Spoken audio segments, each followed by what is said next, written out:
नमस्कार दोस्तों, आज इस वीडियो के अंदर हम देखेंगे कि कैसे हम घर बैठे बैठे बजाज पर्सनल लोन के लिए अप्लाई कर सकते हैं। पूरा का पूरा प्रोसेस हमने यहाँ पर रिकॉर्ड किया हुआ है। आप स्टेप बाय स्टेप देखोगे तो आपका भी घर बैठे बैठे बजाज पर्सनल लोन के लिए अप्लाई हो जाएगा। पर प्रोसेस को स्टार्ट करें उससे पहले कुछ इंपॉर्टेंट बातें आती हैं जो कि आपको पता होनी ही चाहिए। तो सबसे पहले कौन कौन सी बातें हैं वो देखो। सबसे पहले तो ये जान लो, जो भी पर्सनल लोन होगा ना, ठीक है, किसी भी बैंक से हो, बजाज की बात नहीं कर रहा, कहीं का भी हो, उसके जो रेट ऑफ इंटरेस्ट होंगे ना, वो यहाँ पर जो भी सिक्योर्ड लोन होते हैं जहाँ पर कोई भी चीज़ गिरवी रखनी पड़ती है, उसके कंपेरिजन में पर रेट ऑफ इंटरेस्ट ज्यादा ही होंगे। देखो, जहां पर अगर हम होम लोन की बात करें तो होम लोन यहां पर आपको 8.5% तक मिल जाएगा, ठीक है। वहीं हम यहां पर पर्सनल लोन की बात करें तो पर्सनल लोन आपकी स्टार्ट ही यहां पर 11% से होगा।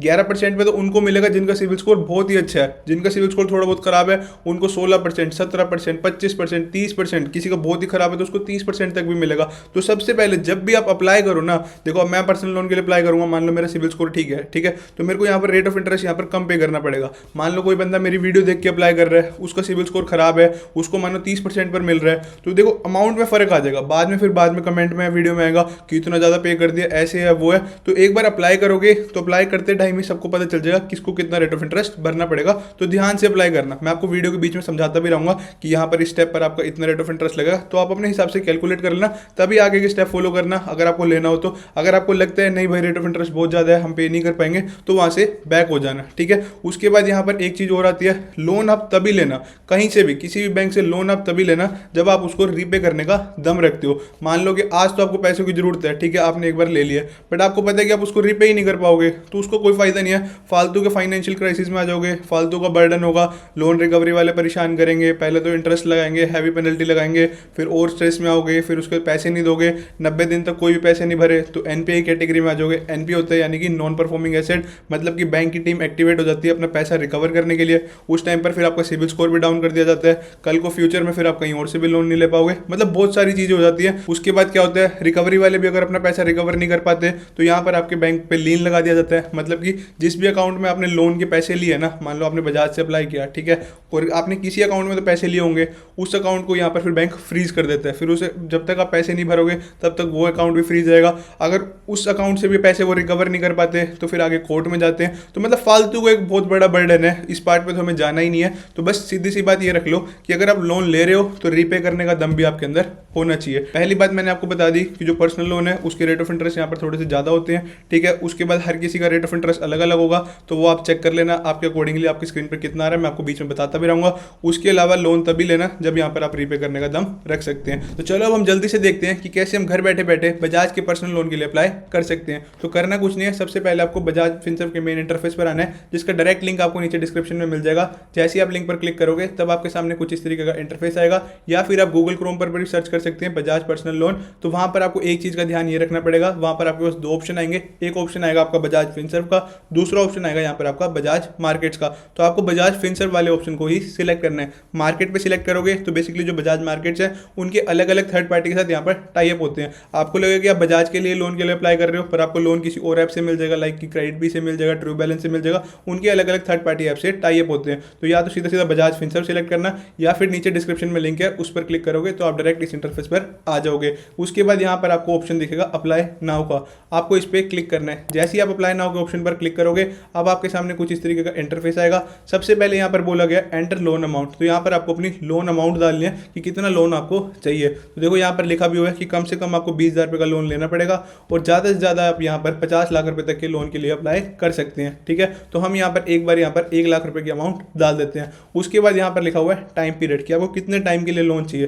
तो एक बार हम यहाँ पर 84 मंथ सिलेक्ट कर लेते हैं। जैसे ही हम ये सिलेक्ट करेंगे उसके बाद नीचे 3 ऑप्शन आ जाएंगे, flexi term, flexi hybrid, term loan, ठीक है। बेसिकली जो पहले 2 ऑप्शन आएंगे उनको यहाँ पर आपने स्किप करना है। जो यहाँ पर तीसरा ऑप्शन है टर्म लोन, इसको यहाँ पर सिलेक्ट करना है। यही एक तरीके का आपका पर्सनल लोन है, ठीक है। जो पहले 2 लोन है इनके अंदर यहाँ पर आपके फालतू के चार्जेस भी ज्यादा लगते हैं, ठीक है। यहाँ पर हमने अमाउंट डाली 1 लाख रुपए, टाइम पीरियड सिलेक्ट किया 84 मंथ, टर्म लोन सिलेक्ट किया, तो यहाँ पर आपकी ईएमआई आ जाएगी, इतनी आपकी ईएमआई बन रही है 1712 रुपए, ठीक है। अगर हम यही टाइम पीरियड 24 महीने का कर देंगे तो उस हिसाब से ये मॉडिफाई हो जाएगा, यहाँ पर अमाउंट आ जाएगी 4,661 रुपए। तो आपके अकॉर्डिंग है कि आपका लोन अमाउंट कितना है, आपका टाइम पीरियड कितना है, तो उस हिसाब से यहाँ पर कैलकुलेट हो जाएगा। अभी मेरे को स्क्रीन पर ये दिखा रहा है कि हमने जो आपकी ईएमआई कैलकुलेट करी है वो 11% के हिसाब से करी है। अब कोई और अप्लाई कर रहा होगा उसकी किसी और हिसाब से होगी, ठीक है। अभी जो मेरी स्क्रीन पर चल रहा है 11% के हिसाब से, अभी ये पूरा एग्जैक्ट नहीं है। आपको जो आपकी ईएमआई है वो लास्ट में पता चलेगा कितने परसेंट के हिसाब से है। ये एक इन्होंने झांसा दे रखा है कि स्टार्टिंग स्टार्टिंग में दिखा दे 11% के हिसाब से बंदा अप्लाई करेगा, लास्ट में जाते जाते देख लेना ये 15-16% के हिसाब से हो जाएगी, किसी किसी का तो और भी ज़्यादा हो जाएगा। मेरी रिकमेंडेशन यही रहेगी, किसी का 25% से ज़्यादा हो रहा है ना तो यहाँ पर लोन के लिए अप्लाई मत करना, इतना फालतू देने का क्या ही फायदा, इससे तो मार्केट से उठा लेना। बाकी फिर भी किसी को बहुत ही ज़्यादा नीड हो, कहीं से कुछ जुगाड़ नहीं हो रहा और इमरजेंसी में ही पैसा चाहिए, तब आप अपने अकॉर्डिंगली देख सकते हैं। बट मेरी राय यहाँ पर ये नहीं रहेगी, 25% से किसी का भी रेट ऑफ इंटरेस्ट फालतू हो तो उसे यहाँ पर स्किप कर देना। अभी तो इस पेज पे पता नहीं चलेगा, वो आखिरी में होगा, तो एक बार अप्लाई करते हैं, लास्ट में जाके मैं आपको बता दूंगा कहाँ पर पता चलेगा। तब उस टाइम पर आपको लगेगा कि आपको लोन लेना है तो ठीक है, नहीं लेना तो यहाँ पर फिर आप बैक कर देना, अगर किसी को लेना हो तो आगे कंटिन्यू कर देना। एक बार हम आगे का प्रोसेस देखते हैं। इसको आप नीचे स्क्रॉल डाउन करोगे तो यहाँ पर लिखा हुआ है रिक्वेस्टेड लोन अमाउंट 1 लाख रुपए, प्रोसेसिंग फीस एज एप्लीकेबल, अभी इन्होंने यहाँ पर प्रोसेसिंग फीस नहीं बताई है कितनी है। उसके बाद लिखा हुआ लोन अमाउंट 1 लाख रुपए, रेट ऑफ इंटरेस्ट 11%, ईएमआई अगर आप 24 महीने के हिसाब से बनवाओगे तो यहाँ पर आपकी 4661 की पड़ेगी टर्म लोन। तो उसके नीचे लिखा हुआ processing fees as applicable, stamp duty as applicable. तो यहाँ पर अभी कुछ भी नहीं आया, जैसे आप इसको अप्लाई के लिए करोगे तो यहाँ पर आपकी सारी चीज़ें आ जाएंगी कि कितनी प्रोसेसिंग फीस लगेगी, कैसे लगेगा। तो आपको एक बार यहाँ पर अप्लाई पर करना है, उसके बाद यहाँ पर आपको अपना मोबाइल नंबर डालना है, देन गेट ओटीपी के ऑप्शन पर क्लिक करना है। आपके फोन पर एक ओटीपी आएगा, सिंपली उसको यहाँ पर एंटर करना है। ओटीपी एंटर करने के बाद एक कंसेंट फॉर्म आएगा, उसको यहाँ पर आपने टिक करना है, देन कंटिन्यू के ऑप्शन पर क्लिक करना है। जैसे ही आप कंटिन्यू के ऑप्शन पर क्लिक करोगे वापस से वही पेज आ जाएगा। तो सिंपली यहाँ पर एक बार आपको अपनी अमाउंट डालनी है, टाइम पीरियड सिलेक्ट करना है, ठीक है। उसके बाद जैसे ही आप नीचे आओगे तो यहाँ पर आपकी प्रोसेसिंग फीस दिखा देगा कि आपकी प्रोसेसिंग फीस इतनी लग रही है। मेरे केस में यहाँ पर जो प्रोसेसिंग फीस लग रही है वो 756 रुपये की लग रही है। उसके बाद नीचे यहाँ पर स्टैम्प ड्यूटी अभी भी खाली दिखा रहा है एज एप्लीकेबल। मैं फिर भी आपको बता देता हूँ, जो स्टैम्प ड्यूटी के चार्जेस होते हैं वो यहाँ पर 250 से 300 रुपये होते हैं, इससे ज़्यादा नहीं होते, ठीक है। तो यहाँ पर अपनी प्रोसेसिंग फीस चेक कर लेना। अभी इन्होंने यहाँ पर जो रेट ऑफ इंटरेस्ट लिखा वो 11% है। मैं आपको बता रहा हूँ जैसे जैसे आप अप्लाई करोगे आगे तो ये एक तरीके से 15-16% हो जाएगा। अभी यहाँ पर आपको ढंग से कैलकुलेशन का पता नहीं चलेगा, उसके बाद ये लास्ट में बताते हैं कितना लगेगा। तो एक बार सिंपली यहाँ पर आपने अभी अप्लाई करना है। अप्लाई जैसे ही करोगे उसके बाद यहाँ पर आपको अपनी पर्सनल डिटेल्स डालनी है। पर्सनल डिटेल में सबसे पहले आपको अपना फुल नेम डालना है, उसके बाद आपको अपना जेंडर सिलेक्ट करना है, डेट ऑफ बर्थ डालनी है, उसके बाद यहाँ पर आपको अपना पैन कार्ड नंबर डालना है। देन यहाँ पर पूछा गया एम्प्लॉयमेंट टाइप, तो जो भी हो, सैलरीड हो, सेल्फ एम्प्लॉयड हो तो वो आप अपने अकॉर्डिंगली डाल देना। उसके बाद यहाँ पर आपसे आपकी सिटी पूछी गई तो उसे डाल देना। देन दोनों ही चेकबॉक्स को टिक करने के बाद सिंपली यहाँ पर आपको नीचे कंटिन्यू के ऑप्शन पर क्लिक करना है। अब जैसे ही आप कंटिन्यू करोगे तो यहाँ पर आपकी अकाउंट वेरिफिकेशन हो रही है, तो यहाँ से आपको बैक नहीं करना, ऑटोमेटिकली यहाँ पर आपके सामने इस तरीके का इंटरफेस आएगा। उसके बाद यहाँ पर बोला है कि आपकी अब इनकम वेरिफिकेशन होगी। देखो आप लोन के लिए अप्लाई कर रहे हो तो उनको पता होना चाहिए ना कि आप कुछ ना कुछ कमाते हो। कोई बेरोजगार हो उनको तो पता ही है कि लोन ले लेगा रिपे नहीं करेगा, तो कुछ ना कुछ कमाते हो तो एक तरीके से आपकी इनकम वेरिफिकेशन होगी।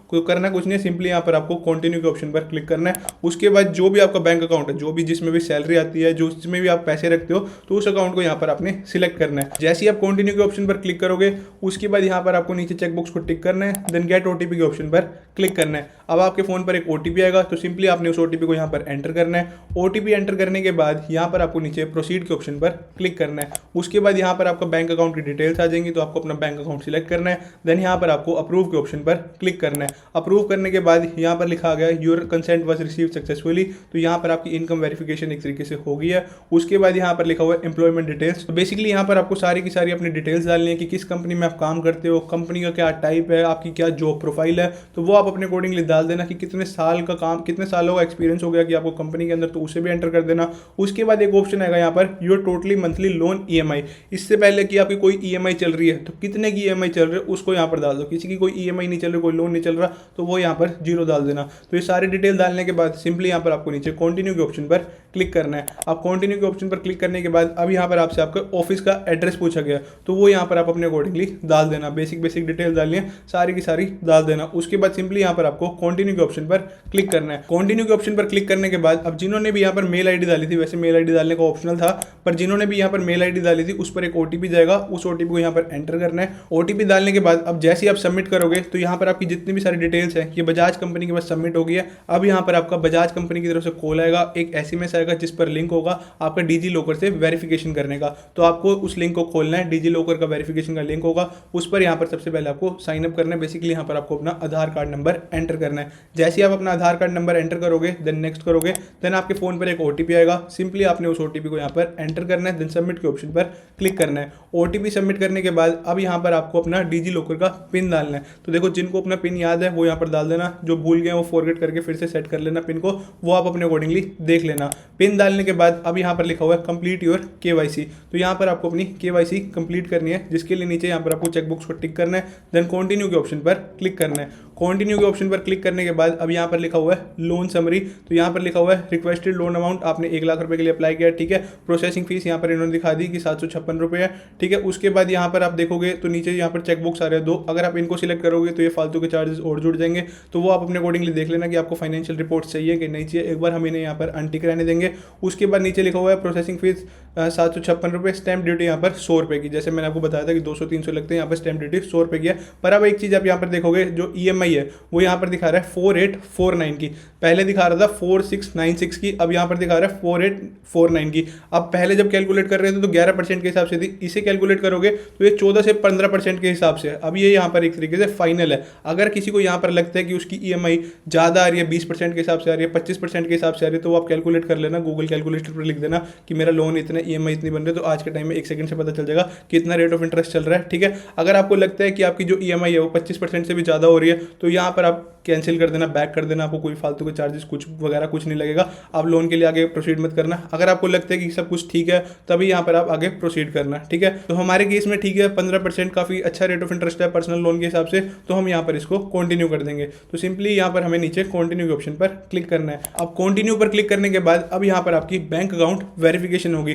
तो जिस भी अकाउंट में आपने पैसे लेने हैं ना उसका अकाउंट नंबर यहाँ पर आपने ऐड करना होगा। उसके बाद बजाज कंपनी आपके अकाउंट में 1 रुपया भेजेगी वेरीफाई करने के लिए कि सही बैंक अकाउंट है। तो सबसे पहले यहाँ पर आपको ऐड अकाउंट के ऑप्शन पर क्लिक करना है। ऐड अकाउंट के ऑप्शन पर क्लिक करने के बाद अब यहाँ पर आपको अकाउंट होल्डर नेम डालना है, उसके बाद यहाँ पर आपको अपने बैंक का IFSC कोड डालना है, देन यहाँ पर आपको अपना अकाउंट नंबर एंटर करना है, उसके बाद यहाँ पर आपको अपना अकाउंट टाइप सिलेक्ट करना है। ये सारी चीजें करने के बाद सिंपली नीचे आपको कंटिन्यू के ऑप्शन पर क्लिक करना है। तो यहाँ पर लिखा आ जाएगा बैंक अकाउंट वेरीफाइड सक्सेसफुली, उसके नीचे यहाँ पर आप देखोगे you are being auto redirect to next step. तो बेसिकली आपको इस पेज से बैक नहीं करना, ऑटोमेटिकली यहाँ पर नेक्स्ट पेज आ जाएगा। तो जैसा कि आप देख सकते हो नेक्स्ट पेज पर यहाँ पर लिखा हुआ है एप्लीकेशन सबमिटेड सक्सेसफुली, तो यहाँ पर जो भी आपकी लोन की एप्लीकेशन है वो यहाँ पर एक्चुअली सबमिट हो गई है। अब यहाँ पर क्या होगा, अब आपकी ना बेसिकली डॉक्यूमेंट वेरिफिकेशन होगी। तो बजाज कंपनी की तरफ से बजाज एम्प्लॉय का कॉल आएगा, वो बेसिकली ऑनलाइन वेरिफिकेशन करे या फिर आपके घर है, जैसे ही वो वेरीफाई कर देगा कि हाँ भाई सही सारी चीज़ें ठीक है, तो आपका जो भी लोन जितना कभी आपने अप्लाई किया है वो आपके सीधा सीधा अकाउंट में आ जाएगा। तो ये था पूरा का पूरा प्रोसेस कि कैसे आप घर बैठे बैठे बजाज पर्सनल लोन के लिए अप्लाई कर सकते हैं।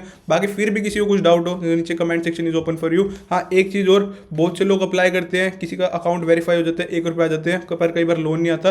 तो बहुत सारी चीज़ें चलती हैं, किसी का आ जाता है, किसी का नहीं आता। तो ये पूरा का पूरा प्रोसेस यही है, सारा का सारा कंप्लीट प्रोसेस यही है। बाकी हर किसी के लक के ऊपर डिपेंड करते हैं। बाकी किसी को फिर भी कुछ डाउट हो तो नीचे comment section is open for you. बाकी मिलते हैं हम नेक्स्ट वीडियो में। Till then have a right path means focus path.